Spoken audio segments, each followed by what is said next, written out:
প্রশাসনিক নির্যাতন আমরা এই গণঅভ্যুত্থানে একটি আঘাত আনতে বলে আমরা সকল কথা বলতে চাই না। আপনারা বুঝে নিবেন এই মুরাদনগর তথা বাংলাদেশে যে গণঅভ্যুত্থান হয়েছে প্রতিজন স্বৈরাচার দুনিয়া থেকে এই বাংলাদেশ মুক্ত হয়েছে, কিন্তু আমরা দেখতে পাচ্ছি কিছু কিছু উপদেষ্টা এই যে আসিফ মাহমুদের এপিএস 311 কোটি টাকার যে দুর্নীতির সাথে যুক্ত হয়ে সাংবাদিক মাধ্যমে আসছে যেটাকে অপসারণ করা হয়েছে, তাকে অপসারণ করাতেই ব্যাখ্যা রইল, কিন্তু তার কোনো শাস্তি কোন প্রশাসনিক কোনো হেনস্থা আমরা দেখতে পাচ্ছি না। আমাদের স্থানীয় মন্ত্রণালয়ের উপদেষ্টা 3টি মন্ত্রণালয়ের উপদেষ্টা আসিফ মাহমুদ তার বাবা যে ঠিকাদারি লাইসেন্সের যে কাগজপত্রটা করলো এটা কি শুধুমাত্র বাতিল হয়নি কি সকল কিছু ক্যাম্প হয়ে গেল? আমরা কিন্তু দেখতে পাচ্ছি এই বাতিল হওয়াতেই কিন্তু পৃথিবীতে অনেক দেশ রয়েছে মন্ত্রিত্বের আত্মীয় স্বজন দ্বারা যদি কোনো লাইসেন্স করা হয় তাদের মন্ত্রিত্ব চলে যায়, কিন্তু আমরা দেখতে পাচ্ছি এই কেমন বাংলাদেশ। তারা বলে ফেসবুকে পোস্ট করে দিয়েছে, আরে ভাই ফেসবুকের পোস্ট তো হাসিনার আমলে হয়েছে, এখন তো আমরা নতুন বাংলাদেশ। আমি আসিফ মাহমুদ ভাইকে যদি তার কোনো প্রতিনিধি থাকে, যদি তোর বাবা ভাই তারা একটা চ্যালেঞ্জ করতে চাই, যদি পারো এই চ্যালেঞ্জ অ্যাকসেপ্ট করো।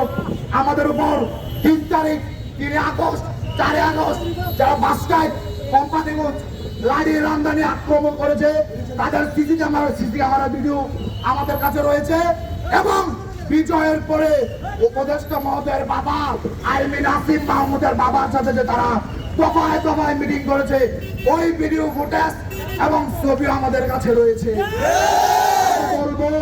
আমি বলবো পারলে চ্যালেঞ্জ অ্যাকসেপ্ট করে দেখান, আপনার সব সাহস থাকবে, আপনি চ্যালেঞ্জ অ্যাকসেপ্ট করে দেখান আপনার বাবার সাথে তারা দেখা করেনি, মিটিং করেনি, কোনো মুরাদনগর নিয়ে ষড়যন্ত্র করেনি।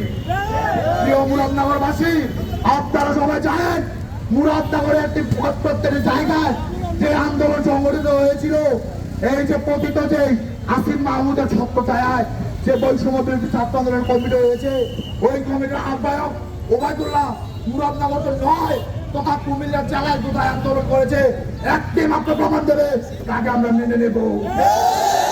নিয়ম অনুযায়ী তো সে মুরাদনগর তো নয়, বাংলাদেশের কোথাও আন্দোলন করেনি, কুমিল্লার কোথাও আন্দোলন করেনি, বাংলাদেশ অথবা ঢাকাতে করেছে, তর্কের খাতিরে আমরা তা মেনে নিলাম, কিন্তু সে তো মুরাদনগর উপজেলা আহ্বায়ক হতে পারে না। আমরা বিজয়ের পর 3-4 মাস মুরাদনগরবাসী চিনত না। আসিফ মাহমুদের এপিএস দ্বারা মুয়াজ্জম হোসেন দ্বারা আমাদের সাবেক শ্রদ্ধেয় যে উপজেলা নির্বাহী অফিসার সিফাতুদ্দিন স্যারকে তারা কল দিয়ে তারপর তাদেরকে ইন করিয়েছে। এটা তো আরো একটি স্বৈরাচারের লক্ষণ বন্ধুরা। আমরা তো রক্ত দেই নাই, আবারও স্বৈরাচার গঠিত হবে, সে যেই হোক নতুন স্বৈরাচার বাংলাদেশে গঠিত হতে দেবে। এই জুলাইয়ের স্পিডের সাথে যারা প্রতারণা করবে, এই জুলাইয়ের স্পিডের সাথে যারা বাদ বিনিময় সৃষ্টি করবে, তাদেরকে কাউকে আমরা ছাত্র জনতা রক্ষা করবো না। তাদের বিরুদ্ধে আন্দোলন করে উঠবে, আবারও আন্দোলন করে উঠবে। আমরা অতি সত্ত্বয় আসিফ মাহমুদের পদত্যাগ দাবি করছি।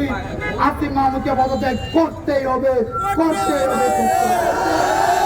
আমরা আরো একটি নতুন বাংলাদেশ চাই, স্মার্ট সুন্দর বাংলাদেশ চাই, যেন নতুন কোন স্বৈরাচার এই দেশে আর জন্মগ্রহণ না করে।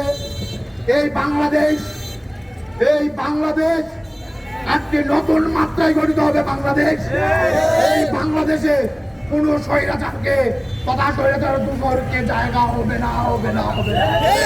আমরা যতদিন বেঁচে আছি লড়াই হবে একসাথে, কাঁধে কাঁধ রেখে লড়াই হবে। মনে রেখো, যদি তুমি ভয় পাও তবে তুমি শেষ, আর যদি তুমি ভয়কে উপেক্ষা করে এগিয়ে যাও তবেই তুমি বাংলাদেশ। আপনারা সবাই অবগত রয়েছেন, প্রিয় বাংলাদেশবাসী আপনারা সবাই অবগত রয়েছেন আসিফ মাহমুদের এই স্বৈরাচারিতা বাংলাদেশের প্রত্যেকটি মিডিয়াতে আসতেছে। আমরা আবারও তার পদত্যাগ দাবি করতেই হবে, আমাদের দাবি মানতেই হবে। দফা এক, দাবি এক, আসিফ মাহমুদের পদত্যাগ, সুন্দর বাংলাদেশ দীর্ঘজীবী হোক, সুন্দর মুরাদনগর দীর্ঘজীবী হোক, স্বৈরাচার মুক্ত মুরাদনগর দীর্ঘজীবী হোক।